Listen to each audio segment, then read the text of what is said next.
दिन है और मैं अपने लोगों से, चाहे वो किसान हैं, चाहे वो मज़दूर हैं, चाहे वो किसी भी जात, बरादरी, मज़हब, फ़िरका परस्ती से ताल्लुक़ रखते हैं, मैं उन सब से अपील करूँगा कि आप सब मिलजुल के सुरेंद्र चौधरी के हक़ में वोट डालें, हल का बटन दबाएं और हमारे मुद्दे बिल्कुल साफ़ हैं। हमारा सबसे बड़ा मुद्दा है बेरोज़गारी का, क्योंकि आज घर घर बच्चा बेरोज़गार है। इस 10 सालों में सरकार ने हमारे घरों को, हमारे लोगों को एक ही तोहफ़ा दिया बेरोज़गारी का। हमारे दूसरे मुद्दे बिजली के हैं, पानी का है, स्कूल का है, सड़कों का है, हॉस्पिटल का है और उसके साथ साथ जो आज हमारे जो बिजली के बिल बढ़ गए, हमारे पीएचई के बिल जो पानी हमें लोगों को मिलता है उसके बिल बढ़ गए, उन चीज़ों पे भी हम बात उठाएंगे। उसके साथ साथ जो महंगाई है, आज देखें आज दालें कितनी महंगी हो गई, सरसों का तेल कितना महंगा हो गया, आज डीज़ल और पेट्रोल कितना महंगा हो गया। इसके साथ साथ ही जो हमारे डेली वेजर्स हैं, चाहे वो हमारे दूसरे NYCs हैं या जो रहबरे खेल हैं या रहबरे जंगलात हैं, जो लोग भी जिन्होंने 10 सालों में इस सरकार का, भारतीय जनता पार्टी की सरकार का जुल्म सहा है, उनकी आवाज़ बुलंद करने की हम कोशिश करेंगे और हमेशा उन लोगों के लिए लड़ेंगे जो दबे कुचले, दलित और पिछड़ा वर्ग के लोग हैं। हम हमेशा कोशिश करेंगे कि सबको साथ लेके चलें, सारी बरादरियों, सारे मज़हबों को साथ लेके चलें और जो इस देश में और इस अपना जम्मू कश्मीर में जो भारतीय जनता पार्टी ने जो जुल्म हमारे लोगों के साथ किया है, उस जुल्म के खिलाफ हम आवाज़ उठाएंगे। क्योंकि भारतीय जनता पार्टी ने कहा था कि 370 टूटने के बाद जम्मू कश्मीर के बच्चों को रोज़गार मिलेगा, जम्मू कश्मीर के लोगों को तामीर और तरक्की मिलेगी, जम्मू कश्मीर में एक नया सवेरा आएगा। लेकिन इन 2019 में जब ये 370 टूटा, वो नया उजाला नहीं हुआ, नया सवेरा नहीं हुआ, बल्कि जम्मू कश्मीर को अंधकार में डाल दिया। आज छोटा व्यापारी हमारा GST के जो टैक्सों के बीच में कुचला जा रहा है, आज हमारा छोटा व्यापारी ख़त्म हो गया, हमारा छोटा किसान ख़त्म हो गया। तो इसलिए ये काफ़ी सारे मुद्दे हैं। आज तो खाली मैंने पेपर फाइल किया है, लेकिन आगे अब 25 तारीख को वोट पढ़ने हैं, 25 सितंबर को वोट पढ़ने हैं।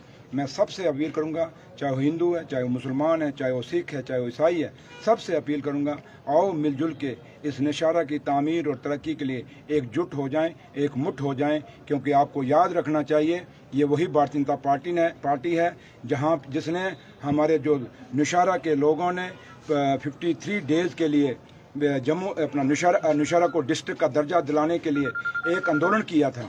उस आंदोलन में हमारे बच्चों की आंखें गई, हमारे लोग जख्मी हुए, हमारे लोगों का बिजनेस ख़त्म हो गया। रेडी फड़ी वाले जो लोग थे, खोखे वाले थे, उनका बड़ा नुकसान हो गया, हलवाई थे, उनका बड़ा नुकसान हो गया। लेकिन हमें वो डिस्ट्रिक्ट नहीं मिला। हम डिस्ट्रिक्ट की नशारा के लिए आवाज़ हमेशा बुलंद करेंगे और हम सारे इलाकों को साथ लेके नशारा को डिस्ट्रिक्ट दिलाने की पूरी कोशिश करेंगे और जद्दोजहद करेंगे। इसके लिए हमें कोई आंदोलन भी खड़ा करना पड़ेगा। बेशक हम अगर MLA बनने के बाद तो हम वो भी, अगर हमें लोग MLA बनाएंगे और हमें अपना आशीर्वाद देंगे तो हमेशा इस डिस्ट्रिक्ट के लिए भी युद्ध लड़ेंगे और दूसरी जो मांगें लोगों की हैं उनके लिए भी लड़ाई लड़ेंगे। इन्हीं बातों के साथ मैं फिर सबको, अपने नौशहरा के लोगों को, चाहे किसी भी जात बरादरी से ताल्लुक़ रखते हैं, मैं अपील करता हूं कि आप जात बरादरी से ऊपर उठ के आइए, मिलजुल के आप सुरेंद्र चौधरी का सहयोग करें, सुरेंद्र चौधरी का साथ दें, नेशनल कॉन्फ्रेंस को यहाँ पे कामयाब करें। और नेशनल कॉन्फ्रेंस का जो मेरा चुनाव निशान है वो हल है। 25 सितंबर को हल का बटन दबा के सुरेंद्र चौधरी को कामयाब करें, ताकि आने वाले टाइम में फारूक साहब और उमर साहब इस रियासत के जो यूटी है, क्योंकि यूटी को हमने तुड़वाना, इसको रियासत बनाना है, तो फारूक साहब और उमर साहब को उनकी क़यादत में यहाँ जो आने वाली सरकार है, आपको पता है कि आने वाली सरकार यहाँ पे नेशनल कॉन्फ्रेंस की है और कांग्रेस की है। एक मिला जुला सरकार होगी और कांग्रेस और नेशनल कॉन्फ्रेंस मिल के इस जम्मू कश्मीर को एक नया जम्मू कश्मीर बनाएंगे, जिसको आज भारतीय जनता पार्टी ने बिल्कुल ख़त्म कर दिया। सर, विरोधी पार्टियों ने अभी तक जो है अपने पत्ते नहीं खोले हैं। फिलहाल नेशनल कॉन्फ्रेंस के झंडे ही जो है दिखाई दे रहे हैं नौशहरा के अंदर। और ऐसा तो नहीं कि पहले जो MP इलेक्शन हुए थे तब भी विरोधी पार्टियों ने अपना कैंडिडेट नहीं उतारा था, क्या ऐसा फिर जो है दोहरा सकता है? भारतीय जनता पार्टी को पता है कि हमने नौशहरा में क्या किया है। आज नौशहरा में तराई मची हुई है। पीछे लोगों को पानी के क्या हालात हुए, लोगों को बिजली के क्या हालात हुए, कितना बड़ा कट यहाँ पे हुआ। हमारे यहाँ मोटरें सड़ गई, एक एक महीना वो मोटरें रिपेयर नहीं हुई। हमारे सबसे बड़ा निशारा को जो नुकसान हुआ, जो हमारी आर्मी की भर्ती बंद हो गई। आज घर घर में हमारे बच्चे बेरोजगार बैठे हैं। आगे हर साल बच्चे हमारे आर्मी में भर्ती होते थे, लेकिन इन्होंने आर्मी की भर्ती बंद की और अग्निवीरों को लेके आए। अग्निवीर जो आज बेचारे खुद वो परेशान हैं कि हमें कौन सा तोहफा दे दिया, हमें कौन सा नाम दे दिया है। तो इसलिए आज भारतीय जनता पार्टी जब यहाँ पे अपना कैंडिडेट उतारेगी, उसको बताना होगा कि 10 सालों में, क्योंकि आपने 370 तोड़ा, 35 तोड़ा, जम्मू कश्मीर को, स्टेट्स को तोड़ के एक यूटी बनाया, उनको यहाँ आके बताना पड़ेगा कि नौशहरा में कितनी इंडस्ट्रियाँ लगी, नौशहरा में कितना तामीर और तरक्की हुई। नौशहरा के हॉस्पिटल जो 2014 से पहले काम शुरू हुआ था, आज तक कंप्लीट नहीं हुआ। इस सवाल खड़े किए जाएंगे।